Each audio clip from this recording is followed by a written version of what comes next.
What if everything you've been taught about humility is a lie? What if being nice, modest, or down to earth isn't the noble path to respect and success, but the fastest way to become invisible, powerless, and even despised? In a world where power is currency and influence is the game, humility is not your shield. It's your weakness exposed.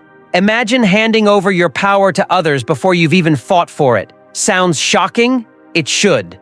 Because what you're about to discover will completely flip your understanding of what it means to be truly strong. Stick around, because this isn't just a lesson in pride, it's a survival manual for anyone who refuses to be pushed around. Humility is often presented to us as an unquestionable virtue, the shining jewel of moral character and social grace. From childhood, we are taught to be modest, to keep our achievements quiet, to avoid drawing attention to ourselves. We hear phrases like, "Pride goes before a fall," and "It's better to be humble than boastful." Yet, beneath this surface of polite wisdom lies a brutal truth that Machiavelli exposes without hesitation. Humility is one of the most dangerous traps a person can fall into, especially if you wish to wield influence, command respect, or survive the ruthless game of power that governs all human interactions. Far from being a virtue, humility is a strategic blunder, a silent act of surrender before the battle has even begun.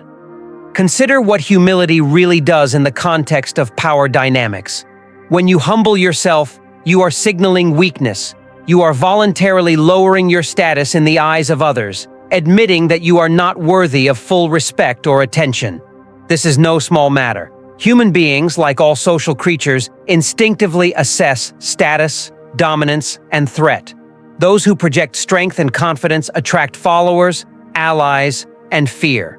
Those who appear meek or deferential become easy targets, ignored, dismissed, or manipulated.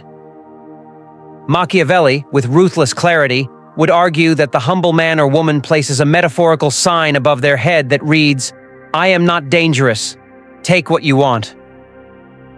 In the unforgiving social jungle, such an invitation leads to being devoured. Humility is often mistaken for a moral high ground, but in reality, it's a vulnerability disguised as virtue. It blunts your presence, making your ideas, accomplishments, and desires invisible or less compelling. When you diminish yourself, you disarm your own power. Imagine a general on a battlefield who hides his banners and speaks in whispers while his rivals roar their commands and brandish their swords. Which side would the soldiers rally behind? Which side would history remember? Machiavelli's genius was to recognize that power is not given, it is taken, often through force, fear, or strategic calculation. Humility, by contrast, yields power before the fight even starts. But it's not just external perception that suffers. Humility also warps your internal world. The humble person often internalizes self-doubt and inferiority, convincing themselves they are not entitled to ambition or glory. This self-limiting belief is a psychological cage. It stifles creativity, boldness, and the willingness to take risks. It fosters a passive mentality, where you wait for permission or validation before stepping forward. Machiavelli understood that rulers and leaders must exude confidence, sometimes bordering on arrogance, because power feeds on certainty and decisiveness. If you cannot convince yourself of your own worth and strength, how can you expect others to? Moreover, the modern world makes the pitfalls of humility even more obvious. In the age of social media, visibility and boldness are currencies of power. Those who fade quietly into the background become irrelevant. In this context, humility means invisibility. When everyone else is loudly broadcasting their successes, ideas, and opinions, the humble person's silence becomes their undoing. Machiavelli would say, "In the arena of public opinion and influence, the humble don't win. They disappear. To gain followers, respect, or fear, you must be seen and heard. The humble man becomes a ghost in the crowd, a shadow without substance." Another layer to this argument is how humility undermines negotiation and strategic positioning. Negotiation, whether in business, politics, or relationships, depends on perceived strength. When you approach a deal with humility, you concede ground from the outset. You communicate a lack of confidence in your value or position, encouraging others to push harder against you. Machiavelli would remind you that all negotiations are battles of wills disguised as discussions. Showing weakness invites exploitation.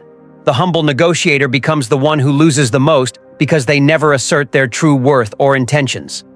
Yet Machiavelli is not endorsing blind arrogance or reckless pride. Rather, he advocates for a calculated confidence, what might be called strategic pride. This means knowing exactly when to show strength, when to charm, and when to intimidate. It means cultivating an aura of power that compels respect and obedience. Humility, by contrast, offers nothing to control or command. It is a surrender flag raised before the contest even begins. Machiavelli's advice, if stripped to its bare bones, is this: never let humility be your default stance. Instead, learn to wield pride as a weapon, confidence as armor, and presence as a shield. In fact, humility can often backfire spectacularly, creating a paradox where the humble become despised or pitied rather than respected. People do not follow or trust those who seem unsure of themselves or incapable of defending their position. They may feign kindness toward the humble, but deep down, they see them as weak, and weakness breeds contempt. Machiavelli warns that rulers who appear weak invite rebellion. Similarly, individuals who project humility invite exploitation and dismissal. The consequences are the same: loss of control, status, and ultimately, freedom. To understand why humility is so dangerous, one must examine the nature of human desire for power and security. People seek leaders and companions who can protect, provide, and conquer. Humble individuals rarely inspire such feelings because their very posture suggests limitation. Machiavelli understood that appearances matter immensely. Sometimes perception is reality. A humble demeanor may mask strength, but it is better to be genuinely strong and appear so than to be strong in secret while projecting meekness. The world rewards those who claim their place boldly, not those who shrink away from it. Finally, being humble can breed bitterness and resentment inside you. When you constantly put yourself last, downplay your achievements, and defer to others, you accumulate a silent frustration. You watch as more aggressive, confident, and sometimes less deserving individuals seize opportunities and accolades. This internal tension corrodes your spirit, creating a hidden toxicity that undermines your happiness and fulfillment. Machiavelli would call this a form of self-betrayal, a failure to recognize and embrace your own power. The Machiavellian perspective on humility is clear. It is not a virtue, but a strategic failure. It cedes power, invites exploitation, and diminishes your ability to influence the world. If you wish to survive and thrive in the complex social battlefield of life, you must abandon the false modesty that chains you. Instead, cultivate a presence that commands respect, project a confidence that unsettles rivals, and embrace a pride that fuels your ambitions.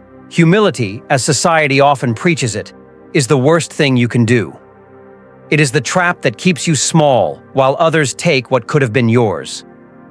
Remember, in the game of power, the meek do not inherit the earth. They are forgotten beneath the feet of the bold.